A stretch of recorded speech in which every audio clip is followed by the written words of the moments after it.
ಲೋಕಸಭೆ ಚುನಾವಣೆ ಸಮೀಪಿಸುತ್ತಿರುವಾಗಲೇ ರಾಜಕೀಯ ಪಕ್ಷಗಳ ಚಟುವಟಿಕೆಗಳು ಗದಿಗೆದರಿವೆ. ಈ ನಿಟ್ಟಿನಲ್ಲಿ ಮುಂಬರುವ ಲೋಕಸಭಾ ಚುನಾವಣೆ ಹಿನ್ನೆಲೆ ರಾಮನ ವಿಗ್ರಹ ಪ್ರತಿಷ್ಠಾಪನೆ ನಂತರ ಫುಲ್ ಆಕ್ಟಿವ್ ಮೋಡ್ನಲ್ಲಿ ಬಿಜೆಪಿ ಇದೆ. ಇದೀಗ ರಾಜ್ಯದಲ್ಲಿ ಕಾಂಗ್ರೆಸ್ ಕೂಡ ಬಿಜೆಪಿಗೆ ಟಕ್ಕರ್ ನೀಡಲು ಪ್ಲಾನ್ ರೂಪಿಸುತ್ತಿದೆ. ಇದರ ಮೊದಲ ಹಂತವಾಗಿ ರಾತ್ರಿ ಸಿಎಂ ಸಿದ್ದರಾಮಯ್ಯ ಮನೆಯಲ್ಲಿ ಸಚಿವ ಸಂಪುಟದ ಸದಸ್ಯರಿಗೆ ಔತಣಕೂಟ ಏರ್ಪಡಿಸಲಾಗಿದ್ದು, ಈ ವೇಳೆ ಬಿಜೆಪಿ ಸೇರಿದಂತೆ ಮುಂಬರುವ ಲೋಕಸಭಾ ಚುನಾವಣೆಯನ್ನು ಎದುರಿಸುವ ಬಗ್ಗೆ ಗಂಭೀರ ಚರ್ಚೆಯಾಗಿದೆ ಎನ್ನಲಾಗಿದೆ.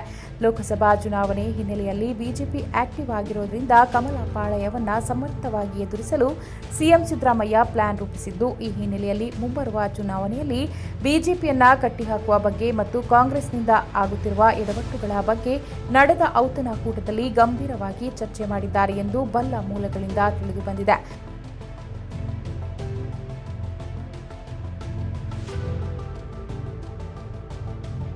ಈ ಎಲ್ಲಾ ವಿಚಾರಗಳ ಬಗ್ಗೆ ಸಚಿವರುಗಳಿಗೆ ತಡರಾತ್ರಿಯವರೆಗೂ ಸಿಎಂ ಸಿದ್ದರಾಮಯ್ಯ ಸಲಹೆ ಸೂಚನೆ ನೀಡಿದ್ದು, ಕಾಂಗ್ರೆಸ್ನಿಂದ ಆಗುತ್ತಿರುವ ಎಡವಟ್ಟುಗಳ ಬಗ್ಗೆ ಸಚಿವರು, ಶಾಸಕರು ಕೊಟ್ಟ ಹೇಳಿಕೆಯನ್ನ ಬಿಜೆಪಿ ದೊಡ್ಡದು ಮಾಡುತ್ತಿದೆ.